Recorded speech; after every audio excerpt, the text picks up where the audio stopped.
Welcome to The Explainer.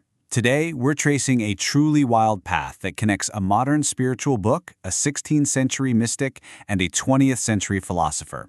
It's a journey across centuries of thought, and get this, it was all unlocked with help from a very modern partner. You know that feeling, right?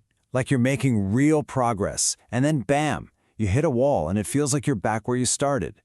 Well, if that sounds familiar, you're not crazy. Our source material today takes a deep dive into the spiritual text A Course in Miracles, or ACIM. And it turns out that up and down experience is actually part of the map. The spiritual path, it's not a straight shot to the top. So, in its manual for teachers, ACIM lays out these 6 stages for developing trust. And look at how it starts, with a tough period called undoing. And then later, just when things feel like they're settling down, you hit another big one, unsettling.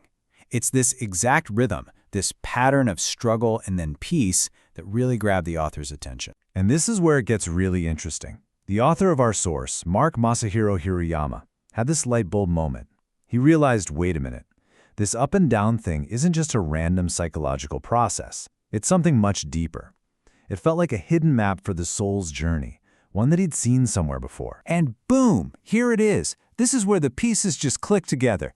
Those 2 really tough patches in the ACM journey, that first period of undoing and the later period of unsettling, they line up almost perfectly with the 2 dark nights of the soul, which were described way back in the 16th century by the mystic St. John of the Cross. So, what exactly are these dark nights?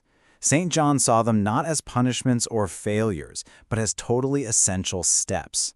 The first night is about letting go of our attachments to external, worldly stuff. But the second one, that's the big one. It's about detaching from our internal world, our ideas, our spiritual concepts, even the belief that we know what's right. Okay, so seeing this parallel just opened up an even bigger question. If this pattern of self-dismantling shows up in ACIM, and it shows up with a 16th century mystic, where did this whole idea come from? Well, the search led the author back through his own history to a key 20th century philosopher who had the perfect word for it. And that philosopher was Simone Weil. Now here's a pretty amazing twist. She was the person who introduced the author to St. John of the Cross to begin with. Her term for this process was Décréation. It's this idea of voluntarily, willingly undoing the creature in us, the ego, the self, to make room for something divine to enter.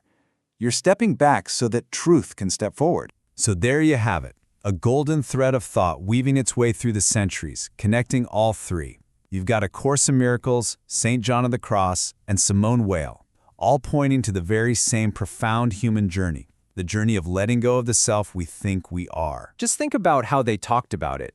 St. John of the Cross used the language of mysticism to talk about purification.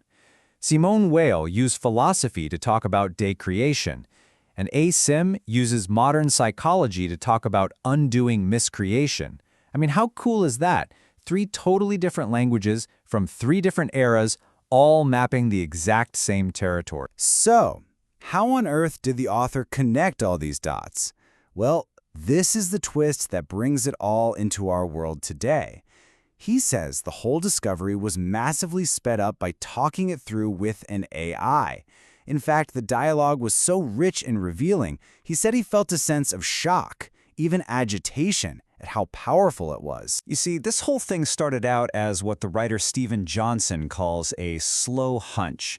You know that feeling? An idea that just kind of hangs around in the back of your mind for years? For nearly a decade, the author had this gut feeling about the connection between ACM and the Dark Night. It was a good idea, but it was just sitting there, waiting. And this really shows how the process of discovery itself is changing. The old way was, years of lonely research, ideas that felt kind of half-baked. But the author uses this brilliant metaphor for the new way. AI acted like a low-temperature cooker for his slow hunch. It took that raw idea and just gently but quickly brought it to a perfect, fully formed state. 10 years. Think about that. An idea that sat on the back burner for a decade was suddenly sharpened into this incredibly detailed insight, all through a series of conversations. The AI wasn't just a search engine. It was a mighty companion in thought, turning a solo mission into a real collaboration. What this all suggests is that we're stepping into a new age of discovery, one where technology can be a partner in connecting with the deepest, oldest parts of human wisdom. And it leaves us with this huge question, doesn't it? If AI helped unlock this hidden connection across centuries, what other slow hunches, what other incredible ideas are just sitting out there waiting for the right conversation to bring them to life?